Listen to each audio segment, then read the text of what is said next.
Thank you for joining us on the Org Design podcast. Today we have Erika Jacobi. She is the founder and MD of LC Global Consulting. That's LC, letter L, letter C, for anyone that wants to look it up. She's joining us from New York City, but as you'll hear shortly, it's not a straight New York accent. So we'll get Erika to let us know her background and where that accent comes from. Yeah, thank you so much for joining us. Thanks so much for having me. And if people really want to look up the company, the L stands for leadership and the C stands for change. Amazing. And we're joined by my co-host, Damian Bramanis from London. So we've got the three sides of the globe on this interview today. So to kick us off, Erika, how did you end up here? How did you end up in the org design space? Any highlights from across your journey that can help us understand that? Org design has had different names, but I've been in the business of designing organizations probably for the last 2 decades plus. It started out with organizational development, using coaching, training and design, learning and development. And then from there, I simply thought that you can run a lot of training courses, but it will not make a big difference in the company. But that was just my journey that I felt. At the beginning, I thought it's leaders. Then I thought it's the culture. And then I went into culture and learning and development. And at some point, I thought, and I still believe that, and it's backed up by a lot of research, that structure simply drives behavior. People behave differently if they are in a prison or at a football stadium. Structure drives behavior. So we can also influence that and align it with the purpose of the organization. Now that I'm in org design, I still use the other features like coaching and training, but it's much more embedded in that overall ambition to design a system, to design the processes, to design an organization, whether that's a team, a division, or an entire company. That's a really interesting point because I wonder many of our listeners might be in that position where they're going through training and coaching and finding ways to improve their organization, but finding that it's not working, that the same problems and frictions and the same symptoms that they've been seeing are still there. What is it that someone might look for to have that aha moment that maybe there's something deeper, fundamental about my organization, whether it's the structure or the processes or some other part of my organization, which needs to change before this symptom is going to get resolved? I would say it's really the distinction between a symptom and a cause. And I do think we confuse that quite a bit in organizations. So what is symptomatic and what is actually the root cause? And the root cause is hardly ever what meets the eye. And I also don't think that any one person can decide alone what the root cause might be because it is co-created. In my eyes, what you do to understand on which level the problem resides is to really do an analysis and ask yourself, what are the pain points that we're experiencing? And I think the good old saying that you can't solve the problem on the level at which it occurred is still true. We think it's the leader, so we're doing some coaching. But is that really true? Or is it the system that empowers leaders to be the way they currently behave and put themselves out into the org? So then we need to change the system. But there we also don't want to throw the baby out with the bath. It's complex, although I don't like the word. We definitely need to look at the issues. Usually it's more than one. And if you only have one, I'm not buying it. If you can pinpoint it to one aspect, I'm not buying it. So I think that's the most important aspect of it. Are we lying to ourselves? Is it confirmation bias? Yes, the first person said, it's this leader, so we need to do something or get them out. The second person says the same thing. That's really headed towards confirmation bias. Usually where there is a leader, there is also a system or a not so great functioning team. There's also a system that enables that and empowers that, and the same system will enable it several times because nothing is more scalable than design mistakes or flaws. So I would say, to answer your question, look at the issue from various angles, look at it from various perspectives on various levels, pull people in, and try to find out where does the issue really originate, and then see how you would resolve that, because it's clear what organizations typically do if they think it's the leader. And it's either coaching or ultimately they're out and then we're going to get a new one in, and then we see that we have the same problem all over. Those are very telling signs that it is actually the system. The more pain points you have, likely the root cause is the system. And then there's also issues that are simply baked into the growth phases of a company. Right? We can't just say, oh, we did it once and then we're right. It's a dynamic process as well. No, I love that the root cause is hardly ever what meets the eye. And that idea of walking into the room and pointing at, there's the problem right there, typically is not the right one. I think what you said was the same system will enable the same problem multiple times. Absolutely. Yeah, we definitely see that. I'd love to dig into something you mentioned just at the end there, that there are certain issues baked into the different growth phases of a company. And we've seen some of the same things where a company hits a particular growth milestone, and often we've seen it around a certain number of employees, that once the growth phase hits a certain size, all of a sudden the processes that you have and the structures that you have, the way that you communicate and make decisions, and the way that you manage the organization breaks. Those old systems stop working and you need to rethink them. And then a few years later, the company's grown even further, and what you thought was the perfect solution then breaks another time. I'm really interested to dig further into where you see those growth phases, where you the kind of breaking points, and what typically you'd see break at those points. Yeah. I would say the first one is anything after one. Founders of startups, whether they make it or not, but founders that have that urge of, I don't want to be alone, and right. So then they ideate together, but then at some point comes the need for the good old division of labor. And then I think a lot of things can go wrong there already. And I think there already you have to give it a lot of thought, and you should plan with the end in mind. Things, hopefully, if you're lucky and if you're good, will not stay the way they are. They will not stay at one or two people or three or five of developers that you brought in. So always design with the end in mind. But the space where we start coming in is more ambitious, fast-growing startups or up to Fortune 50. So for me, the phases are, okay, from 1 to 2 or 5 to 50. I think at 50, a lot of companies at 50, that's where the rubber hits the road, and they can't structure it in the same way they structured things before. So then they understand we need to do something, we need to allocate certain roles. Then people in the company will also have a beef with that. They will go, but why am I now only a number to you? Like, why don't I have direct access to you as before? So those issues could occur. Then we're likely going to call it a culture issue. So things are simply not the way they used to be here any longer. And that, I think this is also a fantastic example. If you then run a culture initiative, it is absolutely not going to go anywhere at best.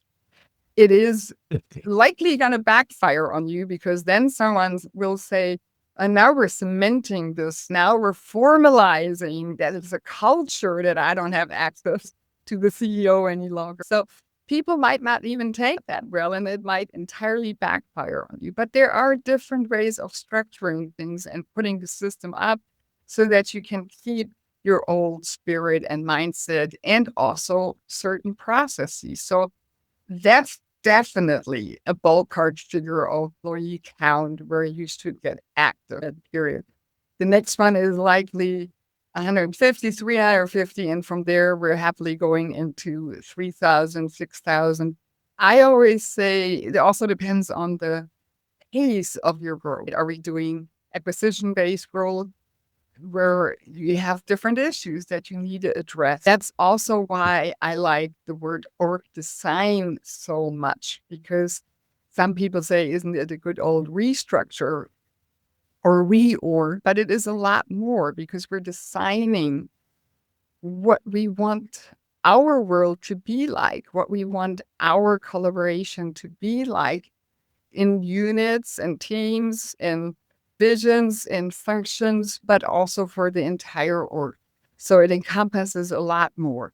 And once we're going much higher, like 30,000, 100,000, then your work will likely be more around how can we connect divisions, how can we break down silos, how can we increase collaboration. And one of my favorites is always how can we make the company more adaptable? How can we adapt fast? We have to adapt. And after decades and centuries of business leadership where we thought we had figured it out, where there were rules as to how to effectively run a company and how to structure it. We had it all figured out, and now we need to adapt. We were talking about the breaking point, but you finished with the great word of adaptive org design. Are you saying that we actually have gone through a shift, that those breaking points aren't necessarily the only time you're going to have to think about a big org design moving forward? Is it going to be more constant? We need to think about it more often. I guess those breaking points indicate steady growth in a fairly predictable way. Is the challenge now that different things are influencing the way an organization needs to be designed? If you think about it, 100 years ago, we would not think about org design 7 times in a lifespan of a company. We would say a hierarchy is it. And we have a new division, we're going to design it in the same way. That is the old school. Now we could say, and there are certain issues that will most certainly appear. And one I mentioned in the first minute of your lifespan as a company. And also, once you've reached 100,000, 200,000, I don't want to say it's the last growth phase, but at some point you're going to measure your growth differently than through people, right? But now we have to look at the phenomenon much more often. That's number one. And I would really not say now we're going to look at it fixated 7 times. That's not what I'm saying. We see organizations either as network-based or as living organisms, and living organisms, they grow and grow. And so it's very natural to have certain issues in certain phases. In all of them, you have to adapt. The savvy leader, a savvy organization will do things proactively and not wait till those issues hit you. But I would say the best org design to really get to an adaptive org design where the renewal is baked into the design. So we're doing it proactively, but we have thought about how we're doing this. I also know quite a number of companies that change all the time, but it's absolutely frantic change. The ideal system would be you get an input, anything that hits you or anything normal or anything in between, and the system can translate that into sound, multi-layered action. That's what we're designing around. Because we do know that there will be certain changes. There will always be planned changes or expected changes, but there will also be a lot of unexpected changes. And in the best of all worlds, and then we're talking innovation, we need to be ahead. We need to be that change with our products, with our softwares. Technology evolves so fast that whether we are a tech company or not, we have to find our position, and our teams must be able to adapt to many things very fast. So the smaller the cells get within an organization, the faster we need to be able to adapt. But that's where I also sometimes say adaptability also rhymes with stability. So adaptability and stability go together. We can't just be loosey-goosey. That's not what that is. And I think a lot of people misunderstand that. We need to get the company stable and dynamic at the same time. And that equilibrium, that is worth a design, thinking about a design. So I think the first mistake that we're making is to always think of the big reorg. The design questions can be and should be much more subtle when we get org designers, and it doesn't mean that we will have to do the big reorg. It could happen, but it could also not happen. And then the question is also how we're going to do that. Yeah. And that big reorg, when you talked about the franticness on one side, that seems to align up with unexpected change and the big reorg, and then moving to an adaptive org design, which is much more proactive and mindful and thoughtful. That really resonates with me. I think the frantic decision-making can come in response to an unexpected change, an unexpected drastic change, but it's also baked into the personality and DNA of many, many leaders, because many company leaders, many CEOs are super visionaries. So sometimes they jump from one idea to the next and forget that they have 3,000 people that all want to be on board. It's be mindful, and we need to think about things, and we need to bake a process that's enabling the entire organization. You talked about the frantic decision-making that's baked into the DNA of many leaders. And reading between the lines, there's something you've mentioned a few times. You talked about the people who sort of jump to conclusion and point to, I think that's where the problem is. And you talked about savvy leaders, and also talked about vulnerability, the role of a leader and having vulnerability. And it seems that a lot of the work about org design is not just about the organization. It's about holding a mirror up to the leader themselves to understand what part they play in the organization. The leader is part of the behavior that a system drives. So at the beginning, I said structure drives behavior. So it also drives the behavior of a CEO or the whole C-suite. And that's where the change work, the transformation work begins. In theory, we could say, okay, we're going to change the structure, and then everybody will have to change. Maybe we might even have a new CEO. And, oh, wow, that's why you're blocked. No wonder. So in theory, we could say, trust me, it has been done many times. We could say, let's change the system, and then everybody will change. But aren't we forgetting something, human beings in there? If you want an adaptive system, a modern system, a dynamic system, changing it can't happen top down. We can't just say, oh, here's your new structure, get used to it. Or let's do a training to get used to it. Isn't it all easy? That's the opposite of adaptive work. But all of this needs to happen under the understanding that someone also needs to sign off on this whole thing. For us, it's very clear if the CEO is not on board, and very often we have to help them understand, this is what you want, this is what we might be able to do, this could be a step one, and so on. But your role will also change. Are you sure you really want that? And that happens very often before the CEO signs off on it. They need to understand that it's not the good old days where the top signs and other people change. An org design process that involves people so much that we're already replicating the behavior that we want to see later.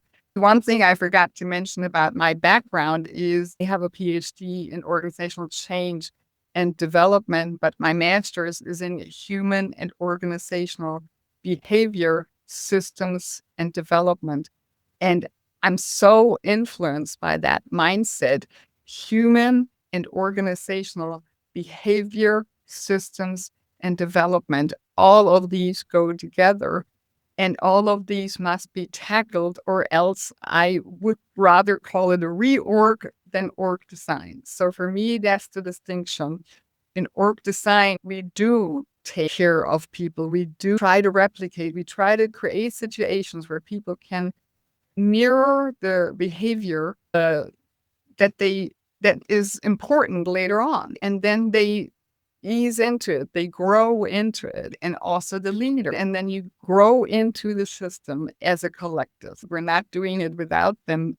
Erika, for a leader that's listening and they're thinking, this adaptive org design approach sounds like the right fit for me, I want to start heading in that direction. We have touched on a lot of great ideas, but what's the 1 or 2 or 3 first steps that you've witnessed with your clients previously that would be a great place for them to start?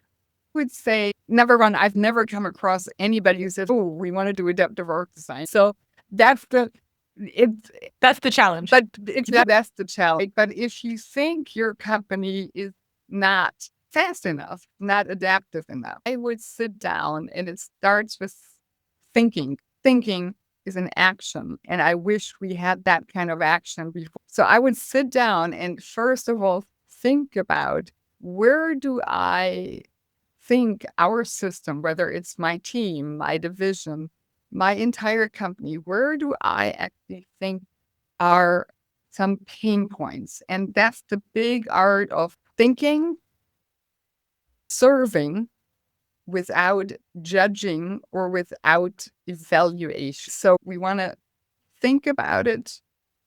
We may want to have a conversation about it with our team members. Where do we see the pain points? And what are the effects of that? And then at the same time, again, we don't want to evaluate, we don't want to judge, but at the same time, have a clear reflection.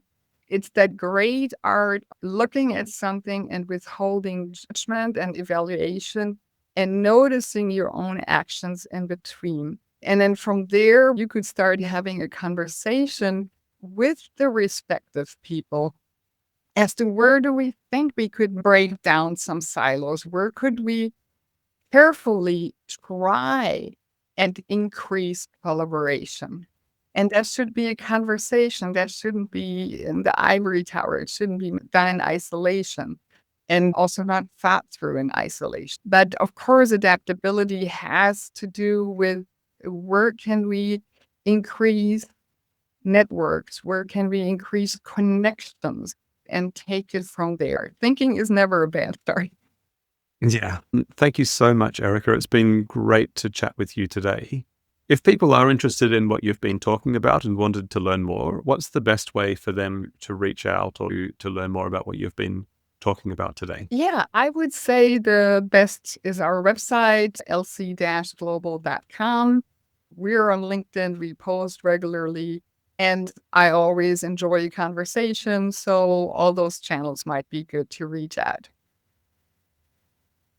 And thank you again for really enlightening discussion, about what I feel is a very modern org design approach, where you've talked about humanness and adaptability and how to think about org design in complex systems. And then I'll remember the phrase that structure drives behavior. So thank you.